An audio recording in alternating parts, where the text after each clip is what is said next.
Hello everyone, it's Gabriel back again in Clastify Tutorials, and today we're going through the top 10 most common mistakes you're making in your business IA. If you're taking the business and management course, you'll not avoid this essay, so gear up with me in this video because it will definitely help you out. Don't forget to hit subscribe and ring the bell as we're publishing a new video every week. Let's move on to make sure you're getting the top grade in your IA.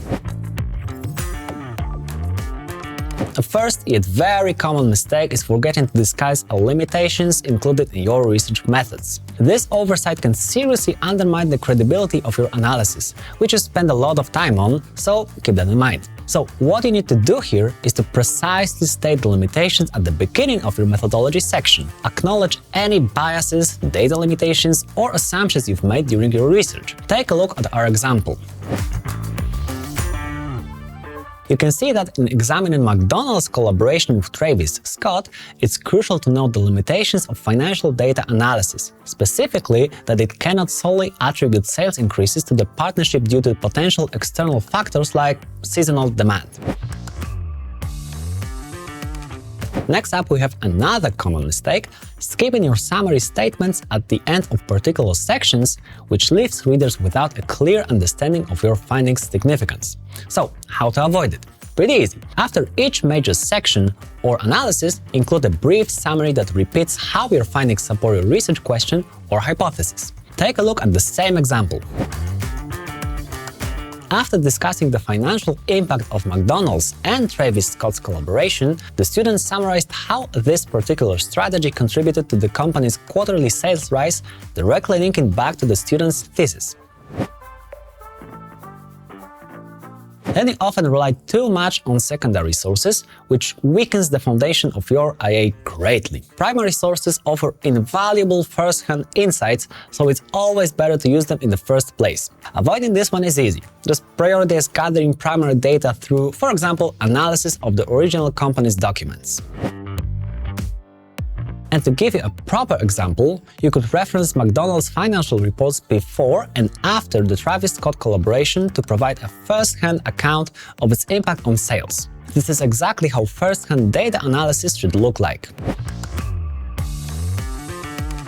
Then we move to mentioning analytical tools or business concepts without explanation. That can confuse readers unfamiliar with the terminology, and remember that your IA should be understandable for anyone reading it. Simply said, it's your job to explain everything relevant in the text so anyone, anywhere can follow. How to avoid it? Whenever you introduce a concept like, let's say, SWOT analysis, dedicate a few sentences to explaining its relevance and application to your IA. The second part is especially important. Any concept should be directly linked to your IA.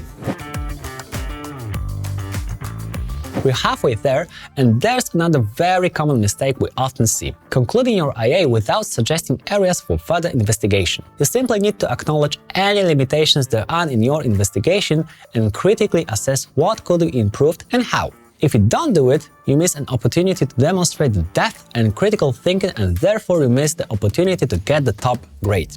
So what you need to do is identify in your conclusion any gaps in your research that future studies could address, and also provide specific questions or areas of interest. Take a look. Here you can suggest investigating the long-term effects of celebrity endorsements on brand loyalty within the fast food industry, using McDonald's as a case study.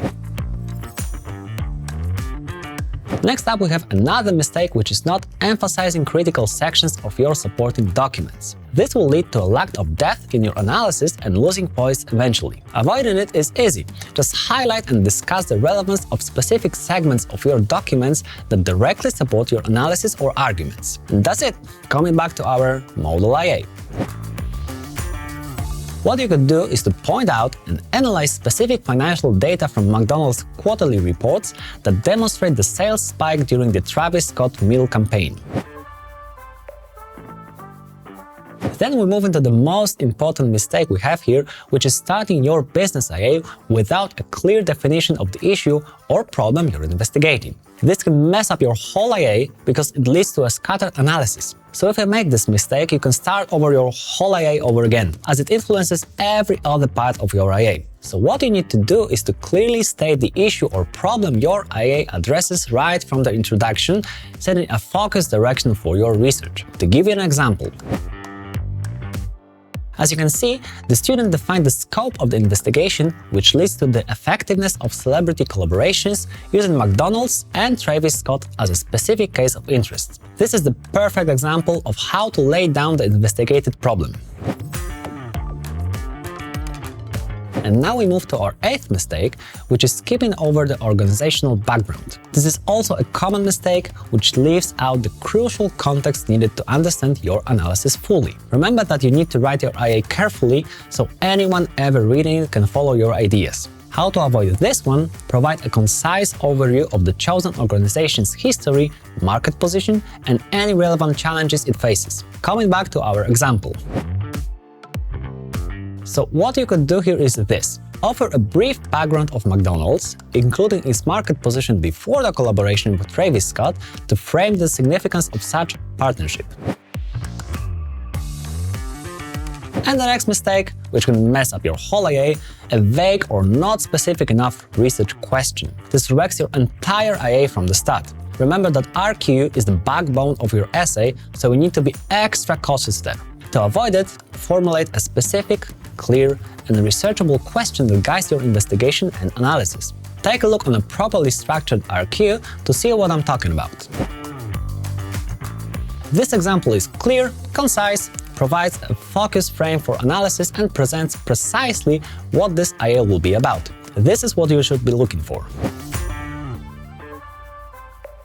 Lastly, we have our 10th mistake, which is presenting information from supporting documents without critical analysis. Information itself provides nothing if you don't analyze it and craft some sort of conclusion. It is a missed opportunity for a maximum score. So what you need to do to avoid this is to critically evaluate how each document supports or contradicts your findings. There you can also discuss how they actually are reliable and relevant. Take a look at our example. And this is just perfect.